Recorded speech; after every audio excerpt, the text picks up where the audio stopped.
You're out hiking. It's cold, windy, and getting dark. Suddenly you get a brilliant idea. Why not take shelter in that cave you just passed? You go inside, gather some dry wood, and start a fire. For a moment, everything feels perfect. You are warm, protected from the wind, and you finally have some light. Then the smoke begins to fill the cave. Your eyes burn, your throat hurts, you start coughing like your lungs are trying to escape your body. Within minutes, you rush outside gasping for fresh air. Yet early humans regularly used fire inside caves. So what did they know that you do not? How did they stay warm without choking on the smoke? The answer was not stronger lungs. It was knowing how the cave breathed and exactly where to place the fire. For early humans, this was a matter of survival. Fire allowed them to cook, work after sunset, and keep dangerous animals away. But inside a cave, the tool that kept them alive could also turn their shelter into a trap. The real challenge was not simply starting a fire. It was keeping the heat while giving the smoke somewhere to go. To solve that problem, early humans had to understand something they could not see: moving air. A cave may appear completely still, but air is constantly moving through it. Cool air can enter through the lower part of the entrance, while warmer air rises toward the ceiling. When a fire heats the air around it, that air rises and carries smoke upward. If the conditions are right, the smoke travels along the ceiling and escapes through the upper part of the cave entrance. Fresh air enters below, smoke leaves above, and the cave creates its own simple ventilation system. But move the fire only a few meters, and that system can change completely. Place the fire in a bad location, and smoke may circle back into the living area. Place it too deep inside, and the smoke may take longer to escape. The shape of the cave, the size of its entrance, and the wind outside can all affect what happens. Early humans could not calculate these forces, but they could watch them. Smoke showed them where the air was going. Burning eyes told them where not to sit. A cool breeze near the ground revealed where fresh air entered. But how do we know they used these clues deliberately rather than simply getting lucky? The answer may be hidden inside Lazare Cave in France. Early humans used this cave roughly 160,000 years ago, and archaeologists found the remains of an ancient fire inside it. Its position raised an interesting question. Why had people chosen that particular spot?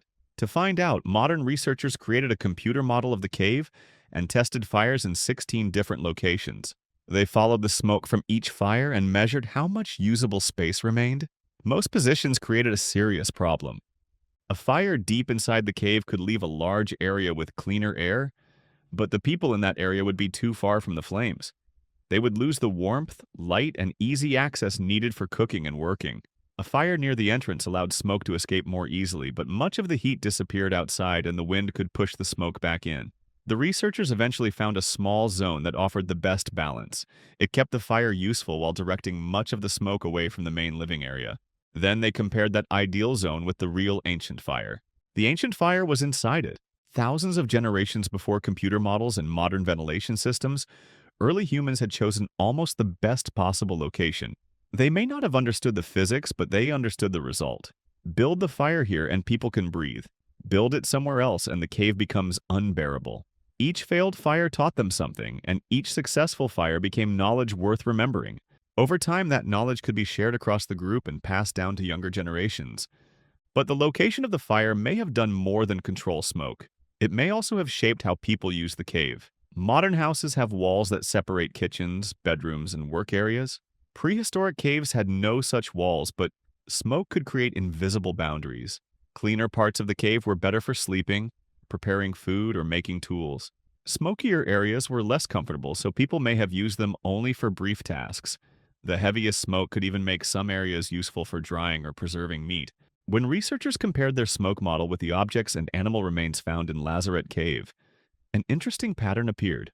Areas that may have been used for resting and working were located where the air was cleaner. Waste and possible meat smoking areas appeared in smokier places. The fire was not simply warming the cave. It may have been organizing the entire living space. Of course, this did not mean the cave air was clean. Even the best fire location could not remove every particle of smoke. At Qasem Cave in the southern Levant, along the eastern Mediterranean, researchers studied hardened material from ancient human teeth. Inside it, they found tiny particles that may have come from charcoal and smoke. Early humans were still breathing polluted air, and it may have affected their health. They had not defeated smoke. They had only reduced it enough to live with it. That difference is important. Their solution was not perfect. and it was not fixed.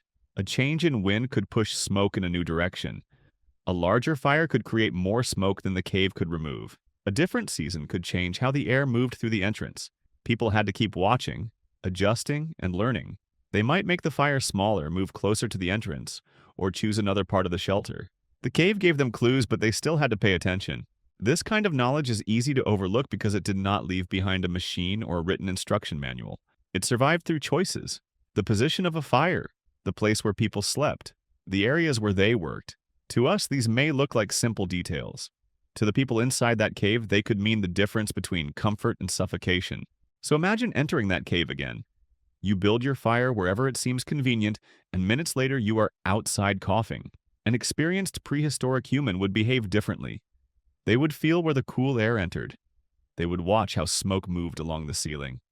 They would remember which places had worked before. Then they would build the fire in the one part of the cave where heat, light, and fresh air came together. The difference was not stronger lungs. It was better knowledge. Long before chimneys, fans, or modern architecture, early humans had already learned one of the oldest rules of shelter. A safe home is not only about keeping danger out, it is also about letting smoke escape. They survived because they learned how to make the cave breathe.